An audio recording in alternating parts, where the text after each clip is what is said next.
Paddington, Paddington, tu es le chouchou des grands. Paddington, Paddington, Brown.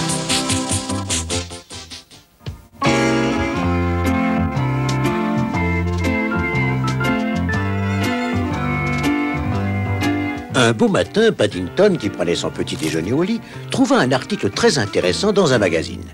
Sous le titre « Surprenez votre famille et vos amis » et on y montrait comment fabriquer un porte-revue.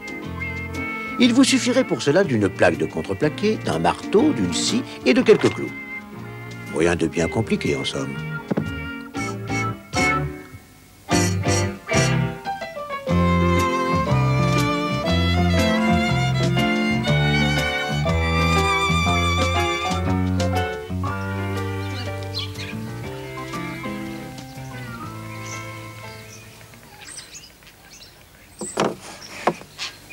L'article ne disait nulle part comment s'y prendre pour porter à la fois le contreplaqué et la boîte à outils.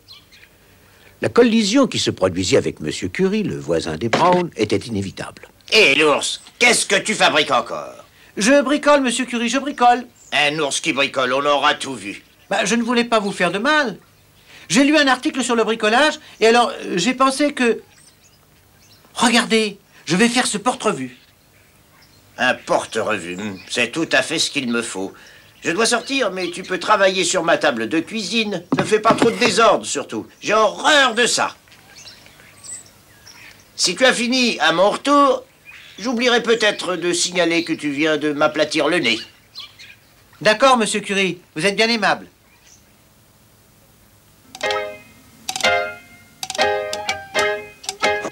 C'était la première fois que Paddington sciait quelque chose en deux. Et il dut bientôt admettre que ce n'était pas un jeu d'enfant.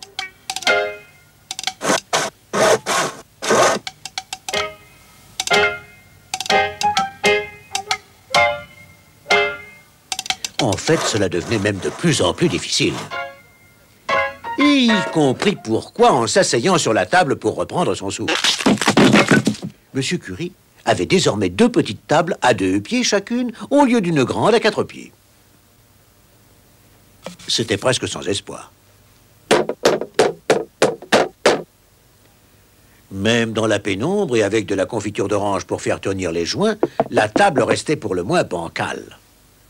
Paddington décida qu'il fallait passer au grand moyen.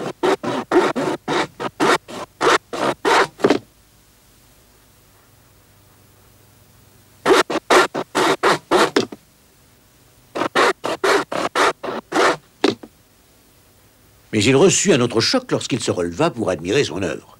La table de M. Curie semblait avoir rétréci. Une chose était sûre, M. Curie serait certainement surpris lorsqu'il verrait ce qu'il restait de sa table. Surprenez votre famille et vos amis. Eh bien, je peux dire que je n'ai jamais vu une table aussi basse que celle-ci. Quant au porte-revue, Paddington se demandait s'il y arriverait jamais. Madame Bird fut pourtant très satisfaite de ce qu'il avait fait pour ses amis.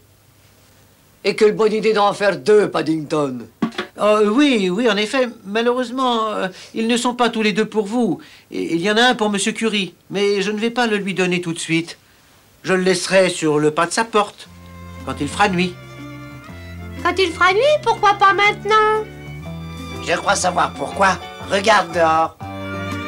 Où est donc cet ours? Eh bien, Paddington. Je crois qu'il vaut mieux que je fasse aussi cadeau de mes outils à Monsieur Curie. Ce n'est pas de sitôt que je vais me remettre au bricolage, moi. Paddington,